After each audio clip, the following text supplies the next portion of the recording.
Bonsoir, bienvenue sur Horreur à la carte. Partageons quelques histoires ensemble en explorant ce recueil et délectons-nous de cette angoisse. Si ce n'est pas encore fait, je vous invite à rejoindre la communauté en vous abonnant et en activant les notifications. Je vous invite aussi à noter dans les commentaires là où les histoires qui vous auront fait frissonner. Alors, installez-vous confortablement et commençons avec cette première histoire.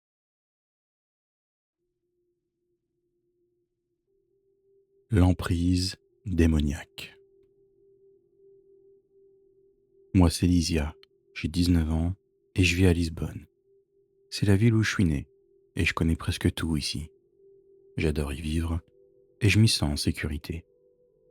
Mais je ne me doutais pas que ma vie allait basculer dans l'horreur et que je me retrouverais face à une force maléfique capable de posséder le corps et l'âme d'un être humain. Tout a commencé avec ma meilleure amie, Rosa. Depuis quelques semaines, elle se comporte de manière étrange. Elle est devenue irritable, distante, comme si elle n'était plus elle-même, qu'on prenait le contrôle de son corps. Ses yeux, autrefois pleins de joie et de vivacité, étaient désormais froids et vides. Inquiète pour elle, j'ai essayé de la raisonner, de comprendre ce qui lui arrivait. Mais elle refusait de parler, comme si quelqu'un ou quelque chose l'empêchait de me révéler la vérité. Un soir, alors que nous étions seuls chez elle, Rosa a brusquement changé de comportement. Ses yeux se sont noircis, et elle a commencé à parler d'une voix grave et menaçante, une voix qui ne lui appartenait pas. Tu ne peux pas m'arrêter. Je suis ici pour rester. Elle est à moi. Ça m'a terrifié, et je me suis enfui de sa maison, hurlant de terreur. J'ai passé la nuit chez moi, incapable de dormir, hanté par cette voix et par son regard glaçant. Le lendemain, je me suis rendu chez elle, déterminé à découvrir ce qui lui est arrivé. Mais elle n'était pas là. La maison était vide, silencieuse. J'ai compris que Rosa était en danger, qu'une force maléfique la possédait. J'ai décidé d'appeler ses parents, mais je n'ai eu aucune réponse. J'ai réessayé plusieurs fois, sur plusieurs jours, mais rien. Alors j'ai fait appel à un exorciste, un homme à la voix rassurante. Il m'a expliqué qu'elle devait sûrement être victime d'une possession démoniaque. J'ai donc cherché mon amie partout, et je l'ai enfin trouvée dans une espèce de grotte, où on allait souvent toutes les deux pour être tranquille et être à l'abri de la chaleur l'été. Elle avait maigri et était très sale. On aurait dit une femme sauvage. J'ai pris tout mon courage, malgré une peur intense, et je l'ai ramenée chez elle. Ses parents étaient toujours absents, alors j'ai appelé l'exorciste et ça a commencé. L'exorcisme a été long et éprouvant. Rosa hurlait de douleur, se tordait dans tous les sens, comme si le démon qui la possédait luttait contre la puissance du prêtre. Mais au final, après des heures de prière, le bien a triomphé. L'entité a été chassée et Rosa a été libérée de son emprise. Aujourd'hui, tout est redevenu normal. Elle se souvient vaguement des événements qui se sont déroulés, mais elle n'a aucun souvenir de la possession. Elle n'a pas voulu en parler à ses parents, alors je respecte son choix. Je suis reconnaissante envers l'exorciste qui lui a sauvé la vie, et je ne cesse de prier pour qu'elle reste à l'abri des forces maléfiques. Si vous pensez que quelqu'un est possédé, n'hésitez pas à demander de l'aide à un exorciste. Le bien peut vaincre le mal, mais il faut du courage et de la foi pour y parvenir.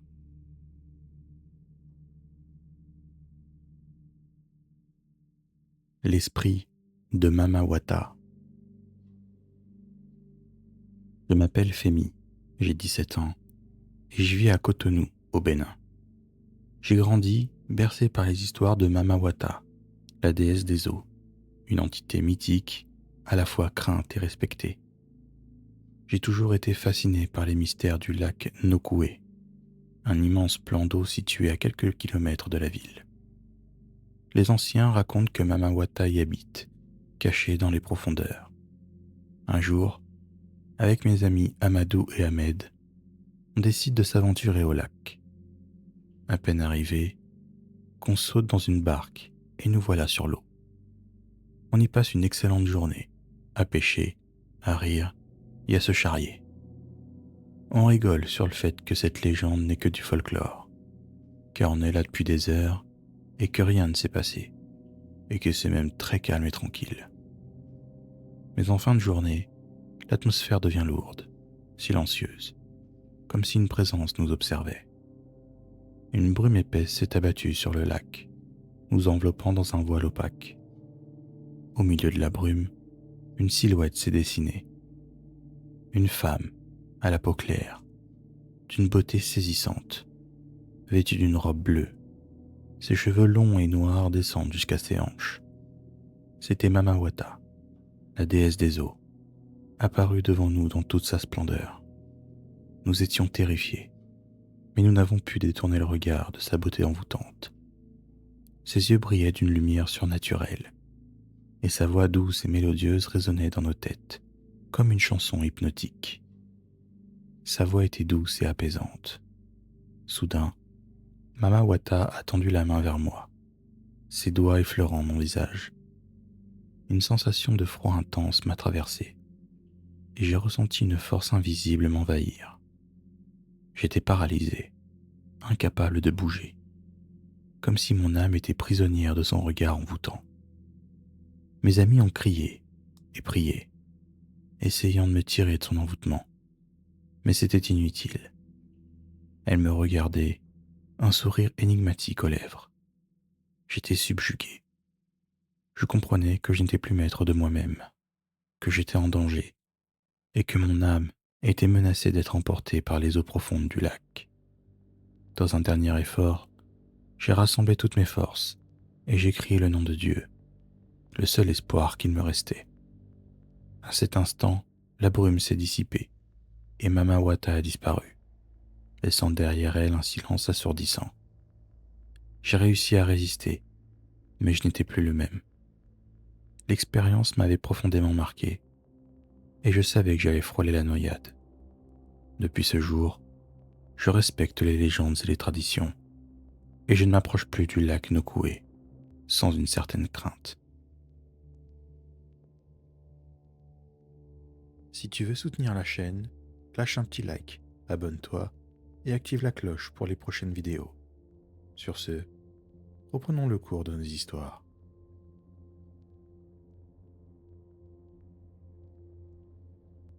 Rencontre avec le Yowie.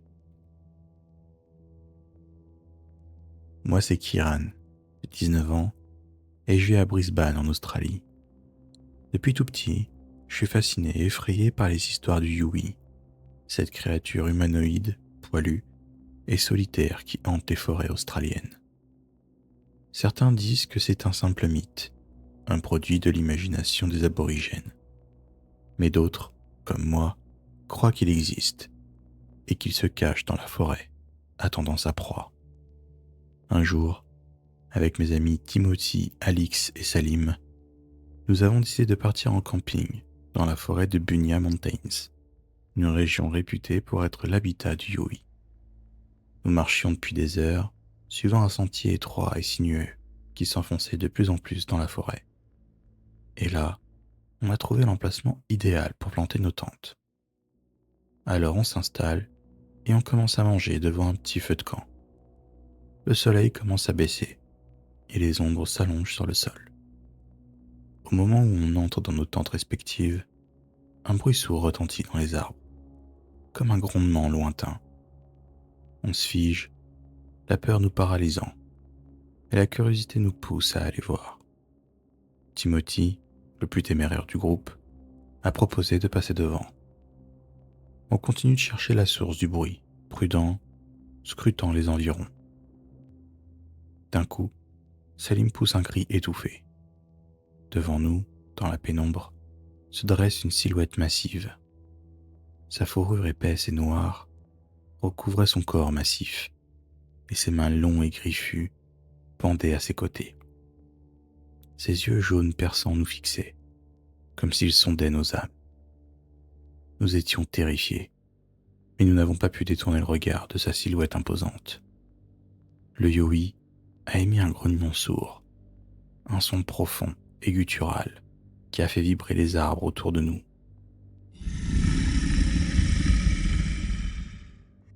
Nous avons compris que nous étions en danger, que notre vie était en jeu.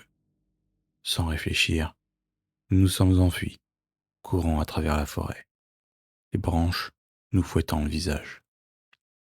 Ils nous poursuivaient, ces grognements résonnant derrière nous. Nous étions épuisés, terrifiés, mais nous savions que nous devions continuer à courir. La forêt devenait de plus en plus dense, et il était difficile de distinguer le chemin. Alix a trébuché et est tombé, se blessant à la cheville. Le Yowie se rapprochait, et nous savions que nous ne pouvions pas l'abandonner. Timothy l'a aidé à se relever, et nous avons continué notre fuite, luttant contre la fatigue et la peur.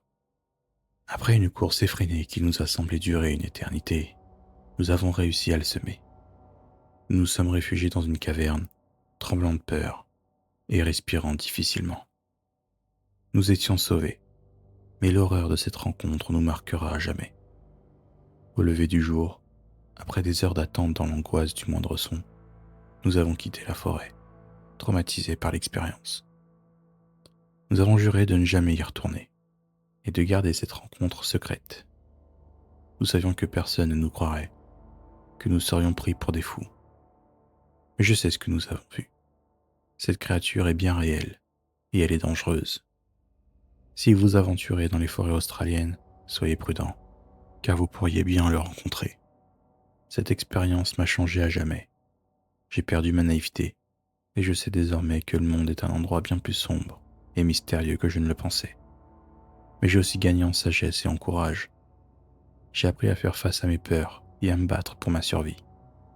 Je sais que je peux surmonter n'importe quel obstacle si je suis déterminé.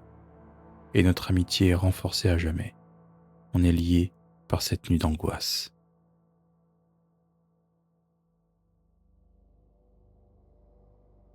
Stalker infiltré.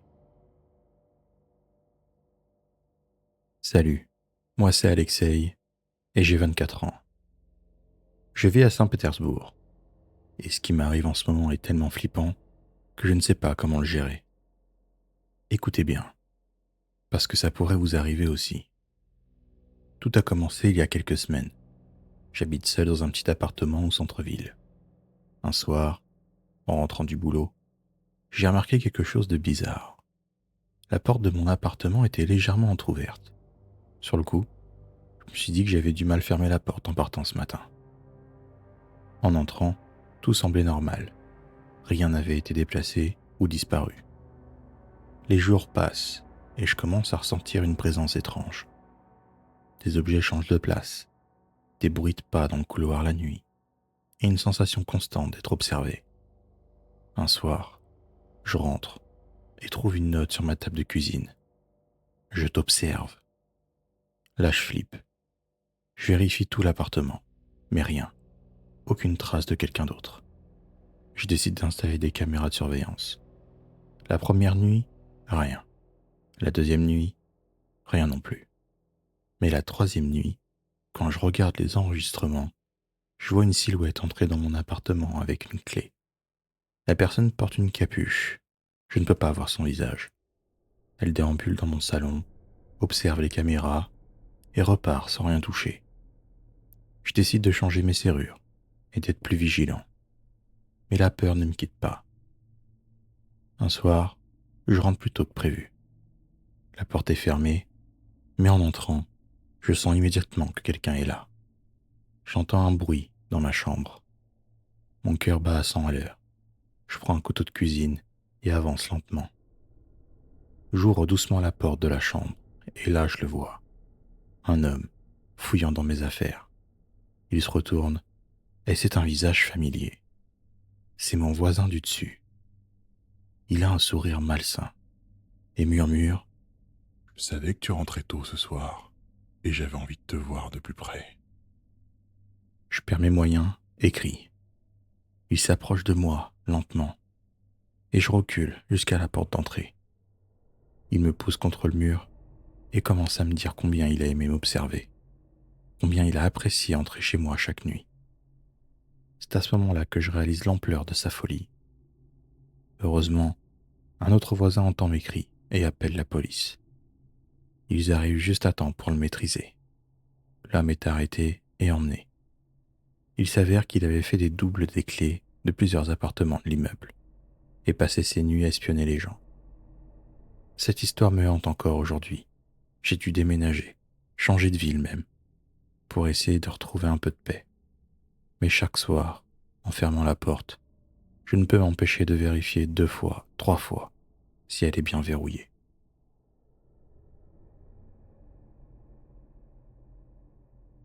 L'étrange mannequin. Salut tout le monde, je m'appelle Matt. J'ai 27 ans et je vis à Bogota, en Colombie. Aujourd'hui, je vais vous raconter une histoire qui m'est arrivée il y a quelques semaines. C'était une soirée comme les autres. Je rentrais du boulot à vélo comme d'habitude. Il était aux alentours de 21h et les rues étaient pratiquement désertes. Je n'ai jamais été du genre à flipper facilement. Mais cette nuit-là, quelque chose clochait. Vous savez, cette sensation étrange, ce frisson dans le dos qui vous dit que quelque chose ne va pas.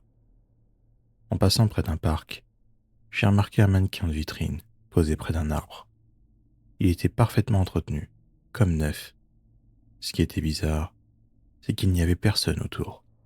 Les lampadaires clignotaient, jetant des ombres mouvantes sur les arbres et les bancs du parc. Sans savoir pourquoi, j'ai ralenti et je me suis arrêté pour le regarder.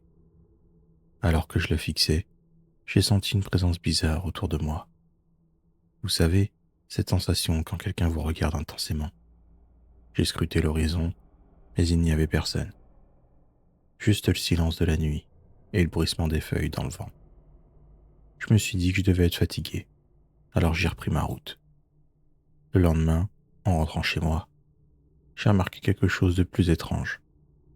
Le mannequin de la veille était là, juste devant ma porte. Exactement le même, avec les mêmes détails. Mon cœur a commencé à battre plus vite. Je l'ai ignoré et je suis rentré chez moi. Mais ce mannequin semblait ne pas vouloir me laisser tranquille. Les jours suivants, où que j'aille, le mannequin apparaissait. Devant ma porte, dans la rue, même devant mon travail. J'ai commencé à devenir paranoïaque. J'ai demandé à mes collègues s'ils avaient vu quelqu'un traîner autour de moi, mais personne n'avait rien remarqué. Lui, il était toujours là, immobile, comme s'il m'attendait. Une nuit, je n'en pouvais plus. Je suis sorti avec l'intention de détruire ce maudit truc. J'ai pris une batte de baseball et je suis allé dehors. Il était là, sous la lumière vacillante d'un réverbère. Je me suis approché, prêt à le frapper de toutes mes forces. Mais au moment où j'ai levé la batte, j'ai entendu un rire glaçant, résonnant dans l'air nocturne. J'ai laissé tomber la batte et j'ai reculé, le cœur battant. Le rire s'est arrêté, laissant place à un silence angoissant. Puis une voix douce mais menaçante a murmuré à mon oreille. Je te suivrai partout, Matt. Partout. J'ai regardé autour de moi, mais il n'y avait personne. Depuis cette nuit, j'ai tout fait pour déménager. J'ai quitté Bogota et je suis parti vivre à Medellín, espérant laisser cette chose derrière moi.